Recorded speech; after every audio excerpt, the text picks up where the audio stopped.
Hello, good evening साथियों। आज हम यहाँ बात करने वाले हैं आर्मी के सिलेबस में जो विज्ञान है उस पर चर्चा हो रही है और हम उसमें देख रहे हैं अक्रिय गैसों के बारे में। अक्रिय गैसें क्या होती हैं, यानी जो क्रिया नहीं कर सकती हैं, अक्रिय गैसें कहते हैं, जिन्हें नोबल गैसेस या उत्कृष्ट गैसों के नाम से भी जाना जाता है। हीलियम, नियान, आर्गन, क्रिप्टॉन, जिनान और रेडान, ये अक्रिय गैसें हैं। यहाँ से एक आपको क्वेश्चन बनता है, कौन सी अक्रिय गैस वायुमंडल में नहीं पाई जाती, तो हमारा उत्तर होगा रेडान। रेडान एक ऐसी गैस है जो वायुमंडल में नहीं पाई जाती, लेकिन भूकंप के समय इसकी मात्रा वायुमंडल में देखने को मिलती है। तो भूकंप के समय ये कौन सी गैस पूछी जाए आपसे, वायुमंडल में देखने को मिल जाती है, ऐसे नहीं पाई जाती है, तो हमारा उत्तर होगा रेडान। रेडान एक अक्रिय गैस है। वही हम बात करें, जब गोताखोर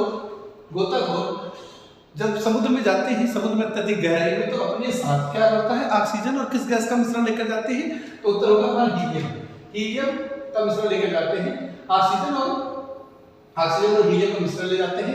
तो ऐसा क्यों होता है, इसके बारे में हमने बता रखा है कि आप जब दाब जब बढ़ता है, स्थिर ताप पर, हेनरी का एक नियम ध्यान रखिएगा, स्थिर ताप पर दाब बढ़ाने पर गैसों की द्रव में विलेयता बढ़ जाती है। क्या होती है, स्थिर ताप पर दाब बढ़ाने पर गैसों की द्रव में विलेयता बढ़ जाती है। यानी m is directly proportional to किसके है, p के। m यानी कि गैसों की विलेयता को हम m से निकालते हैं और दाब को p से, तो m किसके डायरेक्टली प्रोपोर्शनल है, p के। यानी दाब बढ़ने पर गैसों की विलेयता क्या होगी, बढ़ जाएगी। कब, स्थिर ताप पर। तो स्थिर ताप पर जब गोताखोर जाते हैं तो वहां पर ऑक्सीजन जो है ब्लड में घुलने लगती है और ऑक्सीजन के साथ और भी जो गैसें होंगी वो भी घुलेंगी। इसीलिए ऐसा न होने पाए, और उनकी घुलने के कारण क्या होता है, अगर ज्यादा घुल जाती है और उस बाद में बाहर निकलने पर उनके शरीर में काफी दर्द होता है, मांसपेशियों में खिंचाव आ जाता है। उससे बचने के लिए ही उसमें ऑक्सीजन के साथ एक अक्रिय गैस का मिश्रण ले जाया जाता है, हीलियम। तो याद रखना, गोताखोर अपने साथ ऑक्सीजन और हीलियम का मिश्रण ले जाते हैं। ये भी हेनरी नियम का ही उदाहरण है, अनुप्रयोग है।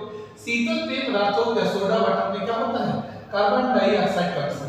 आपसे पूछ सकता है CO2 कहाँ पाई जाती है, जो कार्बन डाइऑक्साइड आपके सोडा वाटर या शीतल पेय पदार्थ जैसे कोल्ड ड्रिंक वगैरह है उनमें क्या होता है, CO2 गैस पाई जाती है। कौन सी गैस पाई जाती है, CO2 गैस पाई जाती है। तो ध्यान रखना आपको, CO2 गैस पाई जाती है। अगला है मोल क्या है, मोल कॉन्सेप्ट से काफी क्वेश्चन बनते हैं।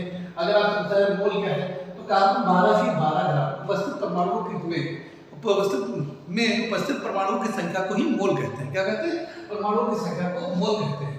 अगर हम ये ऑक्सीजन के संदर्भ में कहें, ध्यान से सुनिएगा, हम यहाँ कार्बन के कहें तो कार्बन 12, क्योंकि 12 क्या होता है, कार्बन का परमाणु भार, तो हमने उसके 12 ग्राम लिए। अगर हम ऑक्सीजन के संदर्भ में बात करें तो ऑक्सीजन का परमाणु भार कितना होता है, 16। तो ऑक्सीजन 16 के 16 ग्राम में उपस्थित परमाणुओं की संख्या को ही हम एक मोल कहते हैं। अर्थात कोई भी हम एक मोल लेते हैं तो उनमें परमाणुओं की संख्या क्या होती है, निश्चित होती है, और जिसका जितना परमाणु भार है उतने ही ग्राम लेने पर वो एक मोल कहलाएगा। जैसे हाइड्रोजन के संदर्भ में बात करें तो हाइड्रोजन का परमाणु क्रमांक कितना, परमाणु भार 1 होता है, तो हाइड्रोजन के 1 ग्राम में उपस्थित परमाणुओं की संख्या को एक मोल कहा जाएगा। एक मोल बराबर क्या होगा, में परमाणुओं की संख्या होती है 6.022 × 10⁻23, 6.022 इसी को हम एवोगाड्रो नंबर या एवोगाड्रो नंबर कहते हैं। एक मोल में कितने परमाणु होते हैं। मोल बराबर क्या होता है, भार बटे अणुभार। मोल बराबर क्या होता है, भार बटे अणुभार, यानी N = W/m कह सकते हैं। वहां उसके बाद मोल प्रभास की बात की गई है, मोलरता की बात की गई है। मोलरता इतने ही टॉपिक आपके इंपॉर्टेंट नहीं है, तो आप लोग ध्यान रखना इनके बारे में। मोलरता में ये ध्यान रखना कि विलायक जो हमारा होगा वो ठोस अवस्था में होता है, मोलरता में जो हमारा विलायक होगा वो द्रव अवस्था में होता है। इनकी परिभाषा आप देखते हैं, इनकी परिभाषा क्या है, तो विलयन जब देखते हैं, जब विलयन में कई सारे घटक होते हैं, विलयन में एक घटक होता है विलेय, दूसरा होता है विलायक।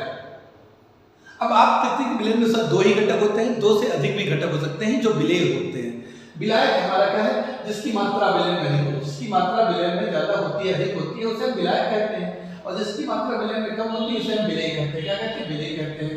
तो यहाँ ध्यान रखना है, विलयन में कई घटक हो सकते हैं, 1 से 2 भी घटक हो सकते हैं, यानी कि 2 घटक जैसे कि A और B, 2 से भी अधिक घटक हो सकते हैं, 3 घटक हो सकते हैं, यानी A + B + C भी हो सकते हैं। तो यहाँ ये ध्यान रखना है। और जो विलयन में छिप जाता है उसे हम परिक्षिप्त अवस्था कहते हैं, और जो दिखता रहता है उसे परिक्षेपण माध्यम कहते हैं। क्या कहते हैं, परिक्षेपण माध्यम कहते हैं। तो ध्यान रखना है आपको, यहाँ कई सारे इंपॉर्टेंट है, ये आपको बहुत बात आपके सिलेबस में इंपॉर्टेंट नहीं, तो वहां पर इसकी चर्चा नहीं कर रहे हैं। अगर हम मोलरता की बात करें तो मोलरता क्या होती है, वैसे यहाँ से क्वेश्चन बहुत कम पूछने के चांस है, लेकिन आप लोगों से मात्रक पूछा जा सकता है कि डिप्रेशन। तो मोलरता क्या होता है, किसी विलायक के 1000 ग्राम या हम कह सकते हैं 1 किलोग्राम में घुले विलेय पदार्थों विलेय के मोलों की संख्या को मोलरता कहते हैं। इसे इस माध्यम से व्यक्त किया जाता है। इसका मात्रक क्या है, मोल प्रति ग्राम होता है। मोलरता की बात करें विलेय के मोल बटे विलायक का द्रव्यमान केजी में, यहाँ कह सकते हैं स्मॉल m = Na/W। केजी में बात कर रहे हैं, अगर केजी से हमें ग्राम में दिया हो तो हम 1000 से ऊपर क्या करेंगे, मल्टीप्लाई करेंगे ताकि केजी में कन्वर्ट हो जाए, क्योंकि ग्राम को हमें किसमें किलोग्राम में बदलना है।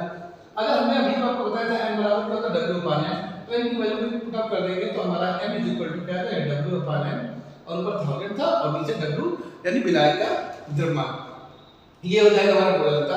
इसके बाद अगर हम बात करते हैं मोलरता, तो मोलरता क्या है, 1 लीटर विलेय में उपस्थित विलेय के मोलों की संख्या को ही मोलरता कहते हैं। क्या कहते हैं, मोलरता कहते हैं। वो 60 शब्दों में याद करिएगा, 1 लीटर विलेय में उपस्थित विलेय के मोलों की संख्या को ही मोलरता कहते हैं।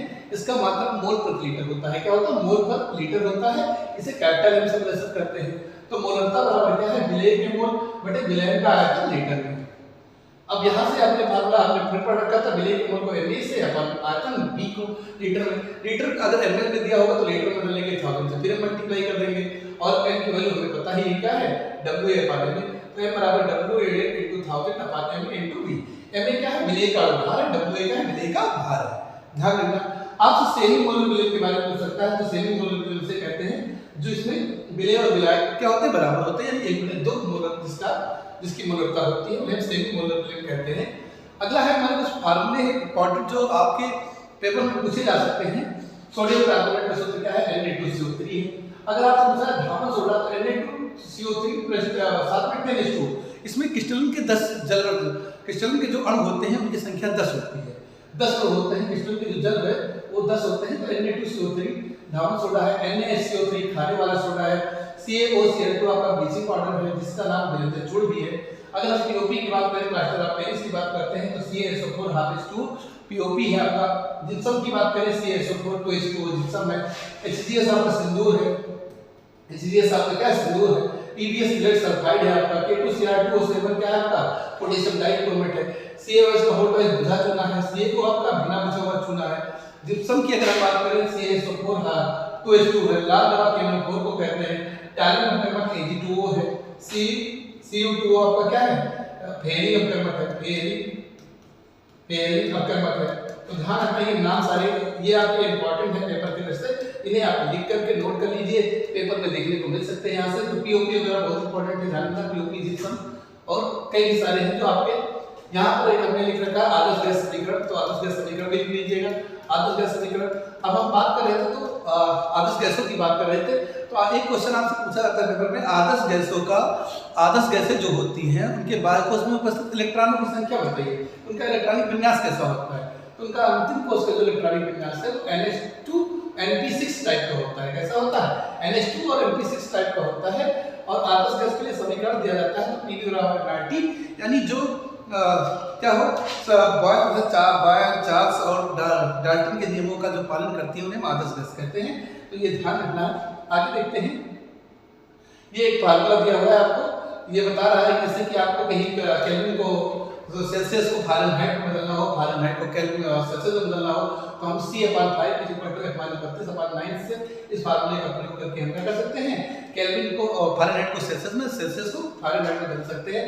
और यहाँ बता दें 4C = 5 रोमन में सेल्सियस को रोमन में बदलना हो तो यहाँ दिया है 4C = 5R। ये याद रख लीजिए, सेल्सियस को अगर रोमन बदलना है तो देखिए हमने बदला भी है R बराबर हमने बदला है मनुष्य का जो तापमान होता है 70 डिग्री सेल्सियस, उसको हमने रोमन बदला है तो R क्या हो जाएगा 4C/5।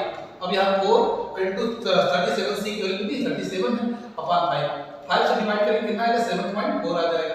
अब उसके बाद 7.4 का 4 से मल्टीप्लाई करेंगे 29.6, ये क्या आएगा रोमन, यानी कि रोमन पैमाना पर मनुष्य के शरीर का तापमान कितना होता है 29.6 होता है। तो याद रखना आपको।